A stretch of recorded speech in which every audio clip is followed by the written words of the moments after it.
At 2 a.m., the cardiac ward was quieter than usual. Monitors beeped softly.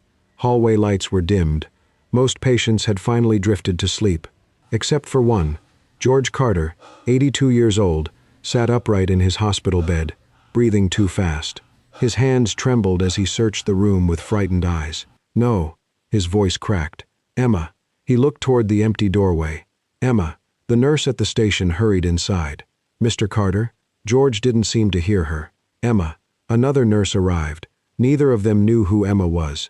His chart listed no daughter, no wife, no relative by that name. His heart monitor began climbing. One nurse reached for the emergency medication. Before she could administer it, another voice spoke gently from the hallway. "Wait." A young nurse stepped quietly into the room. She wasn't carrying a syringe. She wasn't calling another doctor. She simply walked to George's bedside and pulled up a chair. She smiled. "Mr. Carter." George looked at her. His breathing remained uneven. The young nurse slowly placed her hand over his. "I'm right here." Then, she began to sing, softly, barely louder than a whisper, an old lullaby almost forgotten by time. No one in the room recognized it. George did. His shoulders slowly relaxed, his breathing steadied, his frightened eyes softened. Without another word, he gently squeezed the young nurse's hand, closed his eyes, and quietly fell asleep. At that exact moment, the elevator doors opened at the end of the hallway. A tall man in a dark overcoat stepped out carrying a travel bag. He froze. From across the corridor, he watched the entire scene without making a sound. Liam Carter had landed in Seattle less than an hour earlier, 33 years old, founder and CEO of Carter Infrastructure Group. His company designed bridges, highways, and public transportation projects across the country. People called him brilliant. They rarely called him happy. He had lost both parents in a car accident when he was 12. Everything that came afterward, school, college, his first business, every important milestone, had one constant: his grandfather. George Carter had raised him with more patience than money. He taught Liam how to ride a bicycle, how to tie a tie, how to shake someone's hand properly, and, according to George himself, how not to burn grilled cheese. Only one lesson had failed. Never work so much that people have to schedule time to miss you. Liam smiled every time he remembered that sentence, then ignored it. His company grew. Meetings multiplied. Flights replaced weekends. Phone calls replaced visits. He always promised himself he would spend more time with George. Just, after this project, after this quarter, after one more deadline. Tonight, that promise suddenly felt dangerously late. The young nurse quietly adjusted George's blanket before leaving the room. Her name badge read, Hannah Brooks, 28 years old, night shift cardiac nurse. She had been working at St. Gabriel Medical Center for almost 4 years. Other nurses joked that Hannah had accidentally become everyone's granddaughter. She remembered birthdays, favorite desserts, who liked jazz, who hated oatmeal, which patients secretly preferred extra pillows but refused to ask. She believed something many people considered old-fashioned. Lonely hearts needed conversations almost as much as medication. She wasn't always graceful. In fact, she was famously clumsy. Pens slipped from her pockets daily. Coffee cups rarely survived a full week around her. She once walked into the wrong patient room and spent 5 minutes explaining blood pressure medication before realizing the man was waiting for his orthopedic surgeon. Everyone laughed, including the patient, and Hannah laughed hardest. George had met Hannah 3 months earlier, the first night he refused to sleep. Not because of pain, because hospitals reminded him too much of losing his wife. Hannah had noticed him quietly staring out the window. Instead of increasing his sedatives, she asked, "What kept you calm when you couldn't sleep as a child?" George answered without opening his eyes. "My mother sang." The next night, Hannah searched online until she found an old version of the same lullaby. She sang badly. George admitted as much, but he slept. Ever since then, whenever anxiety found him first, Hannah sang. Around 4 that morning, George slowly opened one eye. The room was quiet. Hannah sat beside the bed finishing paperwork. She looked up. "Oh, you're awake." George immediately closed his eye again, pretending. Hannah smiled to herself. I know you're awake." "Nothing." She stood, adjusted his blanket, turned toward the door. Without opening his eyes, George suddenly said, "You missed the third verse."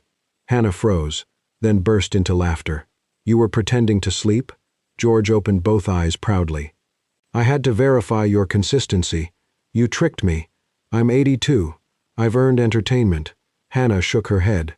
"I should report you. You'd lose." "Why? I'm adorable." She laughed again.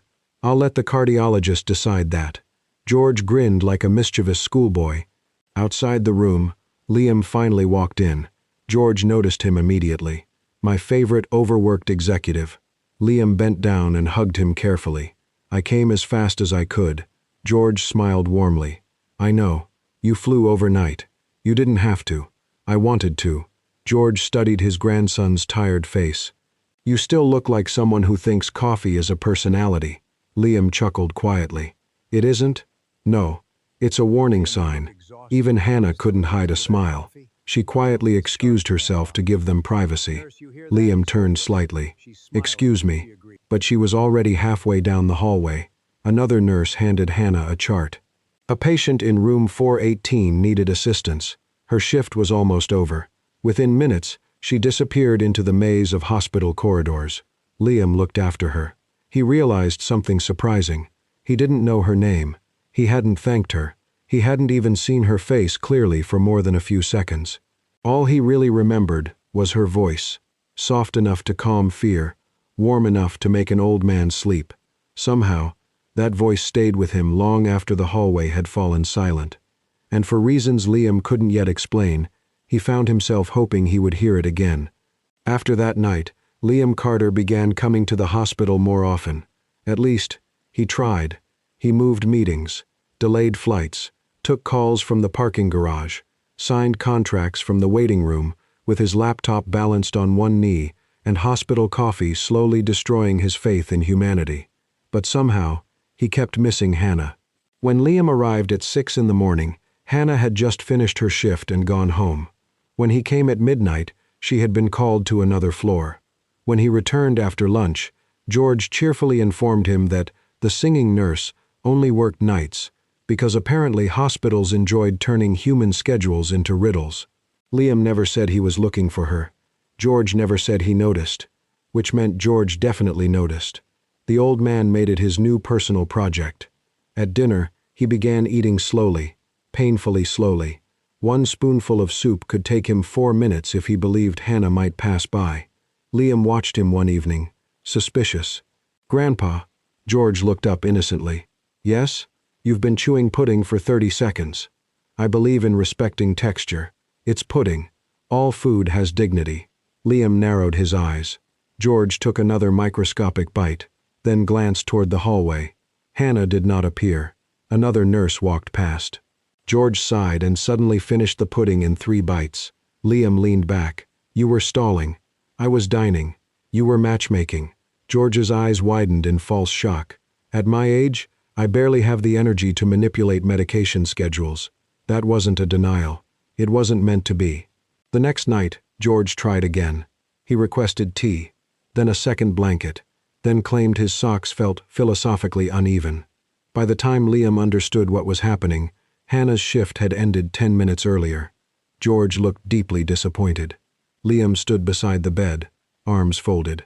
"Your socks are fine." George wiggled his toes under the blanket. "They were fine after I expressed my concerns. You made me call a nurse over socks. A successful leader delegates." Liam tried to look annoyed. He failed. For the first time in a long while, George saw the beginning of a smile on his grandson's face. Not a full one, not yet, but enough. Hannah, meanwhile, heard about the grandson long before she properly met him. George spoke of Liam often, though always sideways, as if praising him too directly might embarrass them both. "He builds bridges," George told Hannah one night while she checked his blood pressure. "Literal ones. Mostly, though the boy could use help with the emotional kind." Hannah smiled. "He visits you, when he can. That matters." George looked at the doorway, where no one stood. "It does, but he always arrives carrying work in his pockets, even when his hands are empty." Hannah tightened the cuff gently. He's worried about you. He is. George's face softened. He has a beautiful smile, you know. Hannah looked up. George continued quietly now. He just forgot. The words stayed with her longer than she expected. She had cared for many elderly patients with busy families. Some were angry, some were bitter. George was neither. He simply missed someone who was still alive. That, Hannah thought, might be the saddest kind of missing. Liam finally met Hannah by accident in the hospital cafeteria.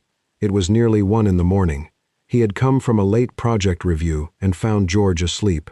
Not wanting to wake him, Liam wandered downstairs in search of coffee strong enough to excuse its own existence. The cafeteria was almost empty. At a corner table, a woman in blue scrubs sat with 2 coffee cups, a half-eaten muffin, and approximately 7 pens that seemed to be escaping from her pocket. One fell to the floor, then another, then a third. She stared at them with tired resignation. Liam bent down and picked them up. "I think your pens are making a break for it." Hannah looked up. For a moment, neither of them recognized the other.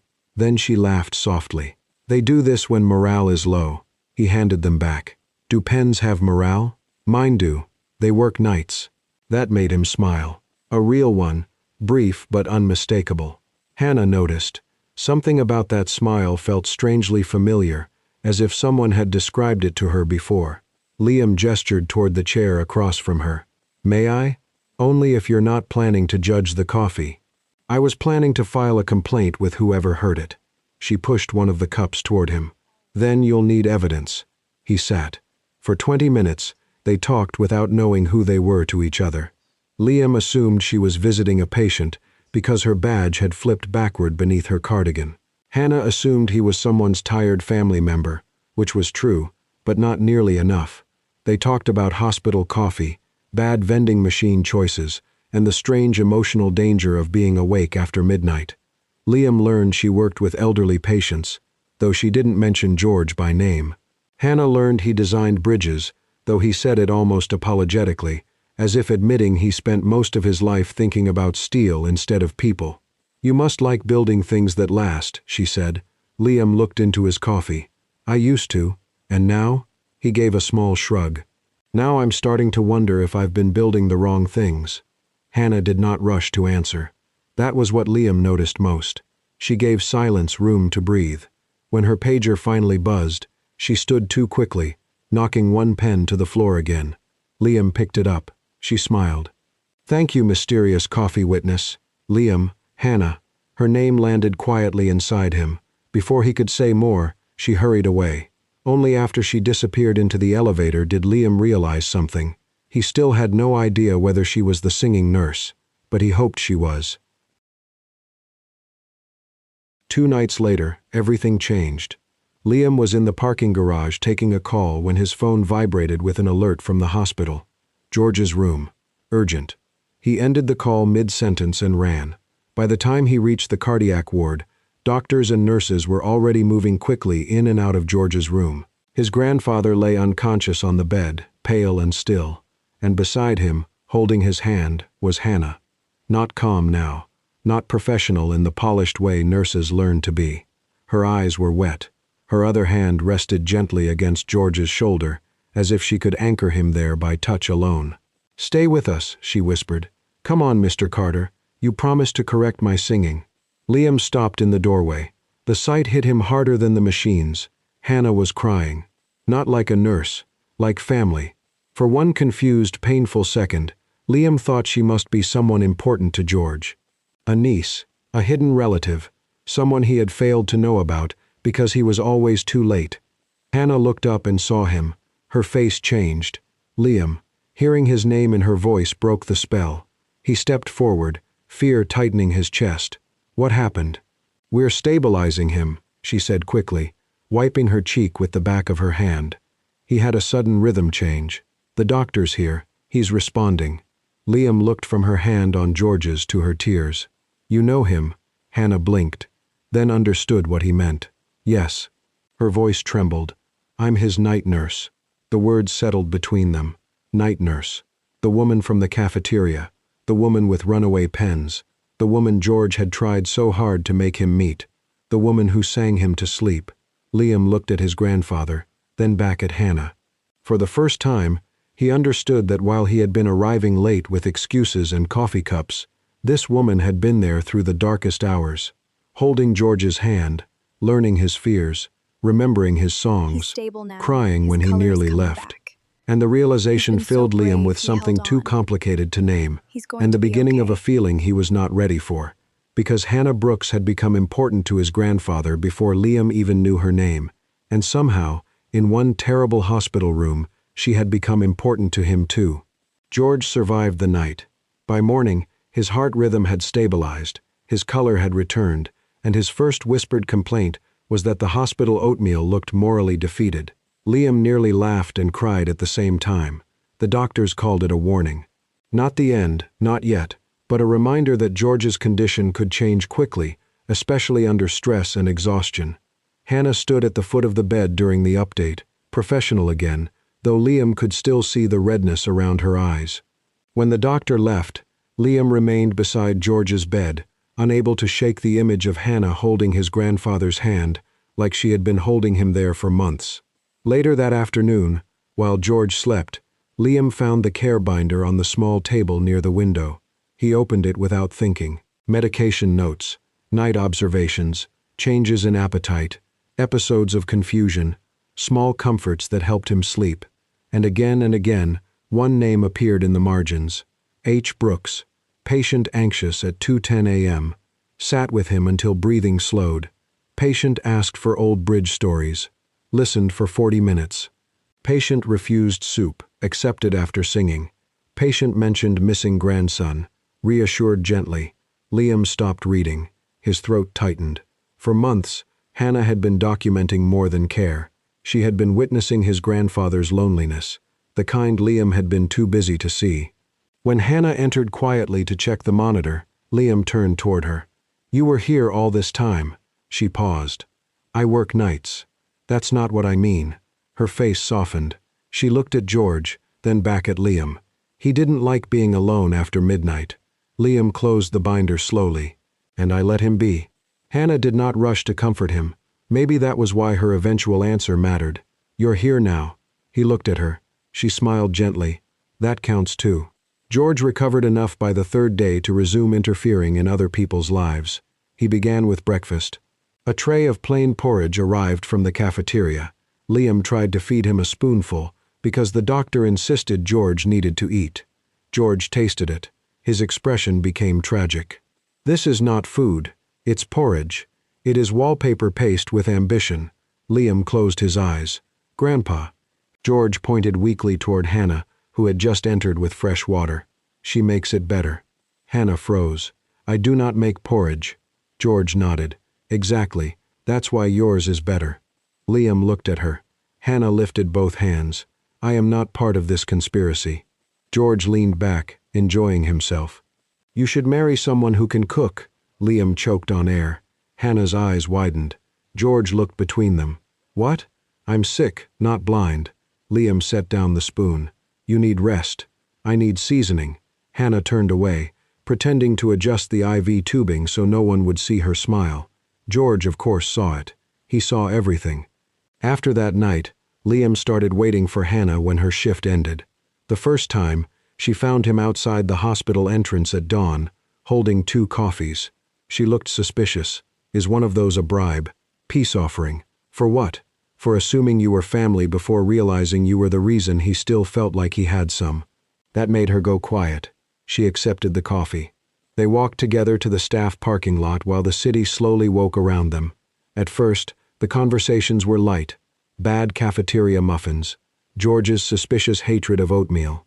The exact number of pens Hannah had lost in 1 week. Then, slowly, the conversations deepened. Liam told her about losing his parents when he was 12, about George showing up at the school office in a wrinkled shirt, trying to look strong when his own hands were shaking, about how he learned early that if he stayed busy enough, grief had fewer chances to catch him.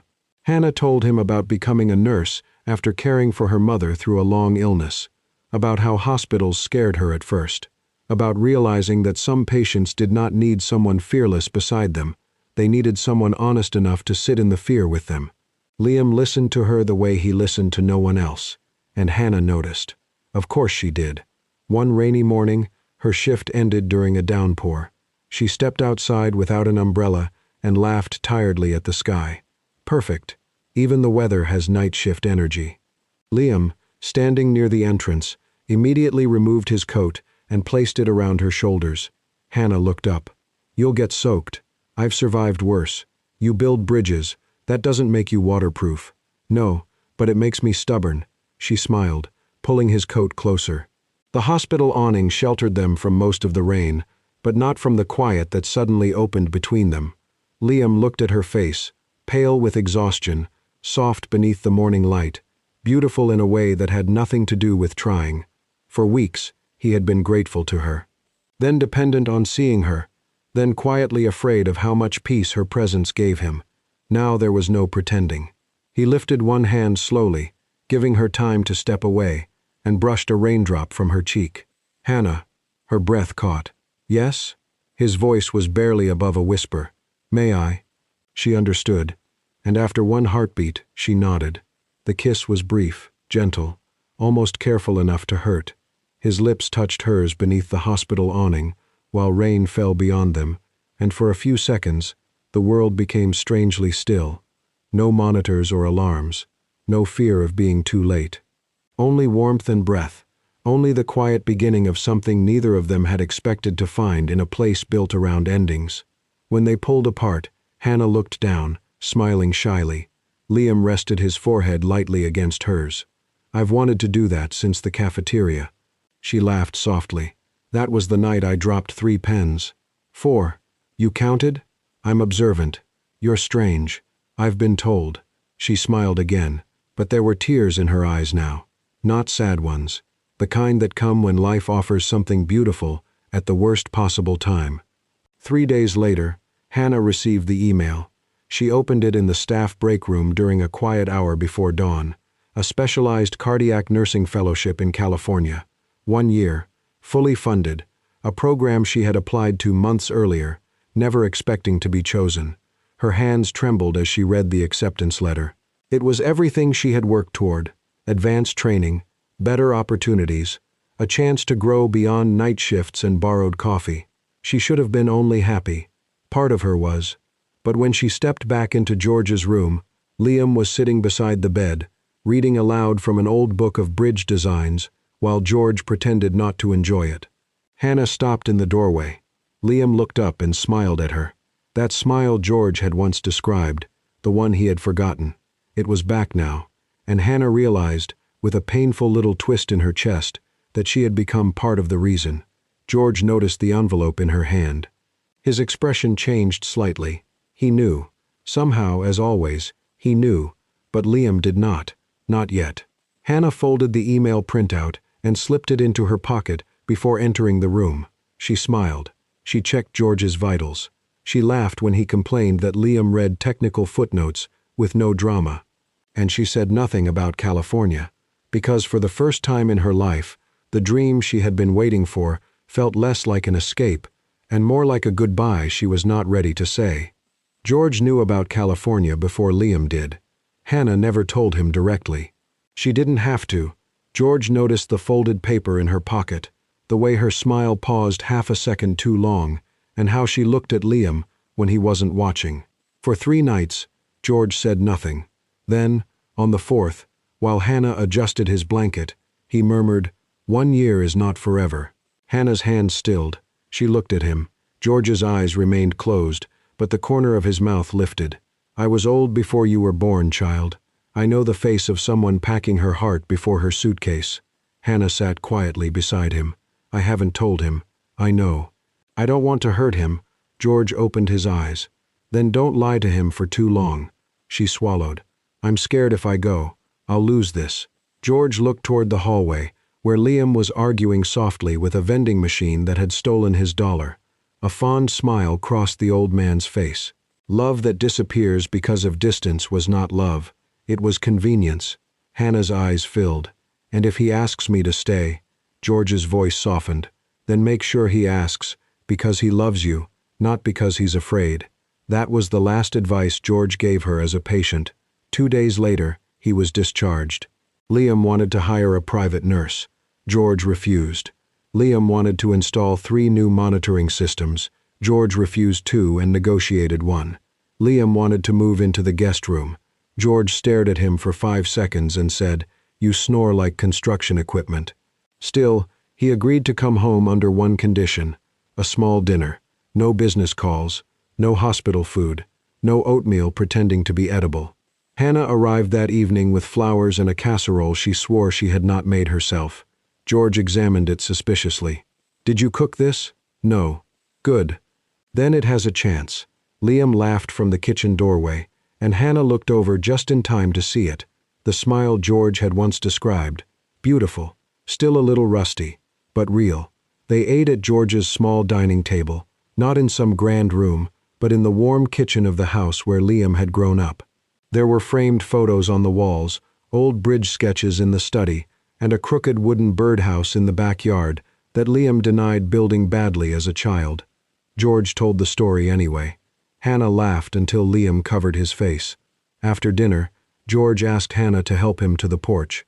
The night air was cool, and the porch light cast a golden circle over the steps. George sat in his old chair and reached into his cardigan pocket. He pulled out a silver pocket watch, worn smooth at the edges. Hannah looked at it, confused. "Mr. Carter." "George," he corrected. "George, I can't take that." "You can. It's yours. It was my wife's father's before it was mine. That's even more reason I can't." George placed it carefully in her palm. "I have not heard this house laugh like that in years." Hannah's eyes began to shine. George's hand closed gently over hers. "You brought music back to a place that had forgotten it had walls thin enough to carry joy." She shook her head. "I was just doing my job." "No." His gaze sharpened, still clever despite the tiredness. "You were doing far more than that. Don't insult an old man by pretending I don't know the difference." Hannah looked down at the watch. The metal was warm from his hand. George smiled. "Keep it, not because you are staying, not because you are leaving, because time is precious either way." Behind them, unseen in the doorway, Liam watched. He did not hear every word, only enough to know something in the world was shifting. Later that night, after Hannah left, George asked Liam to sit with him in the study. The room smelled of old paper, wood polish, and the pipe tobacco George had given up 15 years earlier, but still pretended not to miss. Liam sat across from him. George looked tired, too tired, but his eyes were clear. "Don't be like me," George said. Liam frowned. "You raised me. That's the best thing anyone ever did." George waved that away. "I don't mean that." "What do you mean?" George looked toward the photo of his late wife on the desk. "I waited too long for many things. Too long to apologize. Too long to forgive. Too long to tell your grandmother I loved her without making a joke out of it." Liam's face softened. She knew. Yes, but she deserved to hear it more. George turned back to him. "When something good comes into a lonely house, don't stand in the doorway wondering whether you deserve it. Open the door." Liam said nothing. George smiled faintly. "You love her." Liam lowered his eyes. "Yes." The word surprised even him. So simple, so late. George's expression filled with tenderness. "Then don't wait until life has to frighten you into honesty." Liam looked up. "Grandpa." George reached across the armrest and squeezed his hand. "I'm not leaving tonight, boy. I'm only giving advice before you pretend you didn't need it." Liam laughed softly, though his eyes were wet. For a while, they sat together without speaking. This time, Liam did not check his phone. The next morning, the house was very quiet. Too quiet. Liam found George in his bed just after sunrise, peaceful, one hand resting on the blanket. His face calm, almost amused, as if he had slipped away in the middle of a private joke. There was no panic, no pain, no hospital alarm. Just morning light across the room and the unbearable gentleness of goodbye. Hannah arrived 20 minutes later, after Liam called her without knowing who else to call. She came in still wearing yesterday's sweater, hair loose, eyes already full of fear. The moment she saw Liam's face, she understood. He did not say anything. He simply opened his arms. Hannah crossed the room and held him as he broke. For a long time, there was only grief. Then Liam noticed the envelope on George's bedside table. 2 names were written across the front. For Liam and Hannah. Together, preferably. Even through tears, Hannah let out a broken laugh. That sounds like him. Liam opened it with shaking hands. Inside was one page in George's careful handwriting. If the two of you are reading this letter together, it means one of two things. Either you finally listened to me, or I had to die to get both of you in the same room. Hannah covered her mouth. Liam laughed once, painfully. The letter continued. Either way, I win. They both cried harder. Liam, my boy, you were never too late for me. You came back. Remember that when guilt tries to rewrite the truth. Liam's hand trembled. Hannah, you were never just my nurse. You were the song at the end of the hallway. Thank you for helping an old man sleep without fear. Hannah pressed the watch to her chest. And now, both of you listen carefully. Life is short, but love does not have to be rushed. Build it like a bridge. Patiently, honestly. Strong enough for two people to cross, even when the distance looks frightening. The final line was written larger. If you love each other, don't wait too long. I already used up enough waiting for all of us. The page lowered slowly. Liam and Hannah sat side by side on the edge of George's bed, holding the letter between them.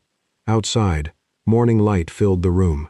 And somehow, even in the first silence after George was gone, it felt like he had left one last bridge behind. 1 year later, Hannah Brooks came back to Seattle without telling Liam. California had changed her. Not into someone different, exactly, but into someone steadier.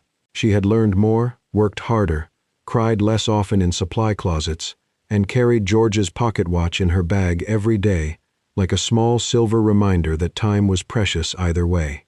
She arrived on a bright spring afternoon and went first to the park near St. Gabriel Medical Center. The same park where George used to sit during his better days, the same bench where he had once complained that hospital gardens were too decorative and not nearly judgmental enough. Hannah slowed when she saw someone already sitting there. Liam. He wore a dark coat, sleeves rolled slightly, a stack of blueprints beside him. For a moment, Hannah only stood still. Then he looked up. Everything in his face changed. Hannah. She smiled through the sudden ache in her chest. Hi. He stood too quickly, knocking one blueprint onto the grass. She laughed softly, still graceful. I build stable structures. I never claimed to be one. The old ease was still there, under the nervousness, under the year apart, under everything they had not said over phone calls, letters, short visits, and long silences when missing each other, became too heavy for words. Liam picked up the blueprint and handed it to her. Hannah looked down.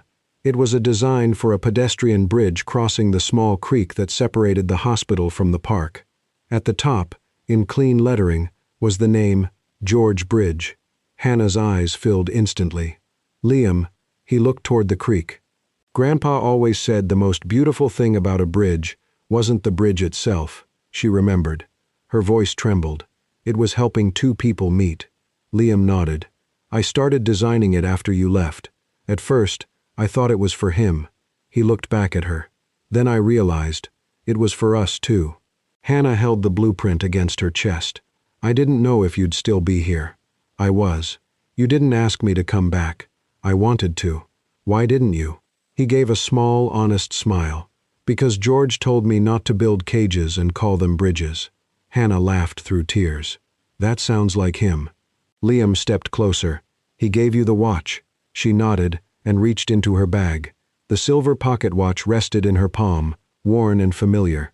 Liam looked at it with quiet tenderness. He gave me something too. From his coat pocket, he took a small ring box. Hannah stopped breathing. Liam lowered himself to one knee beside the old bench, the bridge design spread open between them. Hannah Brooks, he said, voice unsteady but certain. My grandfather gave you the watch because he knew time mattered. He opened the box. Inside was a simple ring, elegant and bright beneath the spring light. And I want to give you the rest of mine. Tears slipped down her cheeks.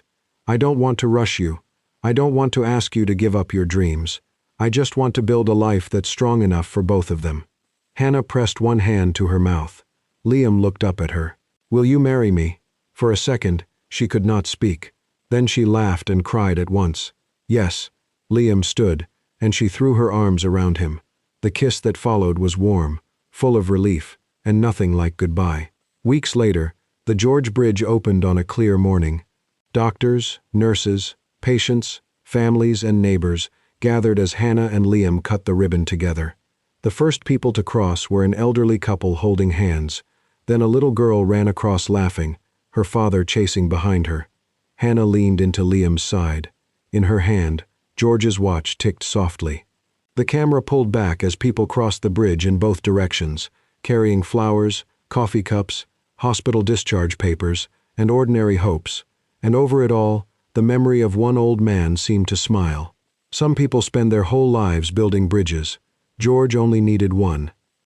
George spent his life building bridges as an engineer, but the greatest bridge he ever built wasn't made of steel or stone. It was the one that connected two lonely hearts who might never have found each other without his quiet kindness. Sometimes, the people who leave us don't disappear from our lives. They simply become the reason we choose to love more bravely. I often think the most meaningful legacy we can leave behind isn't our success, our possessions, or even our achievements. It's the way we make people feel safe enough to stay, to forgive, and to begin again. In the end, perhaps that's the only kind of bridge that truly lasts. Now, I'd love to hear from you. Has someone ever changed the direction of your life without even realizing it? Share your story in the comments. I read them more often than you might think. So here's something I'd love to ask you. If someone wrote a letter for you to read years from now, what would you hope it says? Leave your answer in the comments. I have a feeling many of us need those words today. And if stories that leave your heart a little warmer are the kind you enjoy, I'd be honored if you joined us by subscribing to Soul-Stirring Stories. There's always another journey waiting, and I hope to share the next one with you.